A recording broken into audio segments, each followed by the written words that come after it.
Should you be lifting him like that though? Yeah. Okay. That far? Brandon was diagnosed with a rare disease called adrenoleukodystrophy. 1, 2, 3, up. He was 7. I didn't want him to believe that my son was affected so bad. Help us move those muscles. We said, how is he gonna get better?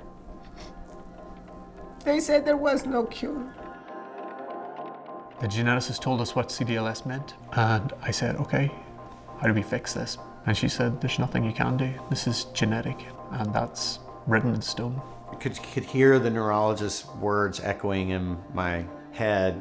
Sorry, nothing we can do. There is no cure. There was nothing that came next. I mean, you're waiting for it as a parent. You want to be told what comes next. She's not understanding. It's okay, Riley. Just give him a second, honey. They said no medical doctor is going to be able to help you. You need to find scientists.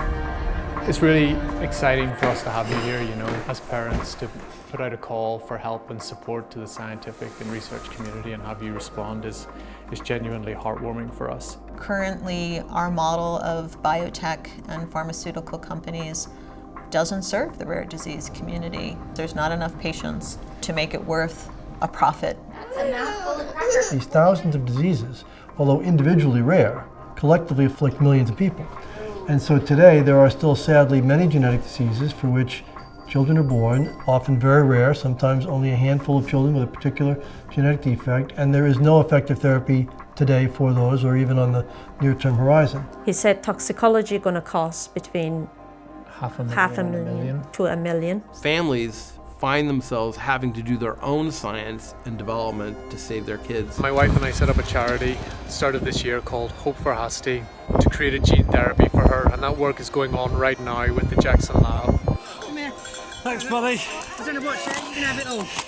Cheers, mate. If you work with these families, it's like the best possible partner you could ever have, because they always think about this. They're on the job 24/7. They're super passionate. They want things done now. It's like, wow, what better business? That sounds like the perfect business partner. 1, 2, 3.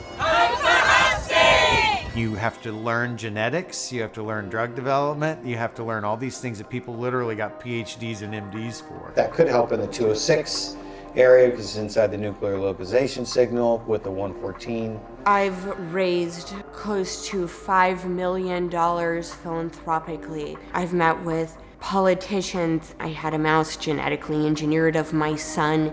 We are this close to having a gene therapy or an antisense available to him. I don't think we've fully caught on that this is possible. It requires so much alignment. This is no longer science fiction. There's very rational ways that you can think about developing a therapy. We have tools in our hands today where we can work with that defect in their DNA and send something in that will now improve their condition. And now we have these gene therapies. You're like, yes, we made it. And then you turn around and you're like, wait, what do you mean the cost? What do you mean it's not financially viable? Yeah, just like that. It will cost me between $4 and $6 million to develop a therapeutic for my daughter. And then I think the other question from me as a parent is about the risk, in addition to the money, clearly. You mentioned that high doses in the first patient cohort comes with an element of risk. I mean, clearly, in some instances, that's resulted in death, but are there risks that sit somewhere underneath that threshold? I think we try to offer hope wherever I feel like we can, but what frustrates me the most about this whole odyssey towards a cure is the burden that it places on the individual families.